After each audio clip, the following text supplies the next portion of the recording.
পৃথিবীর একমাত্র প্রাণী যার দুধের রং গোলাপি, জানেন কোন প্রাণী? দুধ তো সাদাই হয়, তবে ব্যতিক্রমী প্রাণীর দুধের রং গোলাপিও হয়ে থাকে।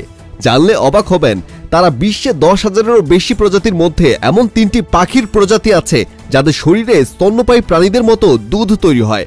এখানে আশ্চর্যের বিষয় হলো, এই পাখিটির নারী ও পুরুষ উভয় পাখি তাদের শরীরে দুধ উৎপাদন করতে পারে।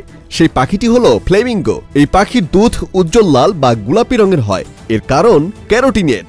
এটি একটি প্রাকৃতিকভাবে ঘটমান জৈব রঙ্গক। তেমনি যদি এম্পেরিয়র পেঙ্গুইনের কথা বলা হয়, তাহলে তারাও দুধ দেয়। স্ত্রী এম্পেরিয়র পেঙ্গুইন 2 মাস ধরে একটি ডিম দেয়, তারপর তা থেকে সন্তান বের হলে তাদের সেই দুধ খাওয়ায়। আবার পায়রা সাধারণত শহরে বাস করে, তখন তারা ডিম পারে। তখন তাদের শরীরে প্রচুর প্রোটিন এবং চর্বির প্রয়োজন হয়। পায়রা তখন শরীরে দুধ তৈরি করে। ডিম পাড়ার কয়েকদিন আগে থেকেই এটি শুরু হয়। ডিম পাড়ার পর যখন তা থেকে তার সন্তান জন্ম নেয়, তখন সন্তানেরা তা পান করে।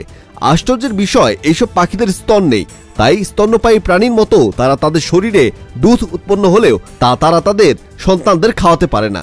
তাহলে কোথায় তৈরি হয় এই দুধ? আসলে এসব পাখিদের পাচনতন্ত্রের নিচে একটি থলির মতো অঙ্গ থাকে, সেখানে খাদ্য সংরক্ষণ করা হয়। এবার তাদের শরীরের সমস্ত হরমোন উদ্দীপনার কারণে সেই জায়গায় দুধ তৈরি হয়, যাকে বলা হয় প্রোল্যাকটিন। Desk report, অপরাজয়া।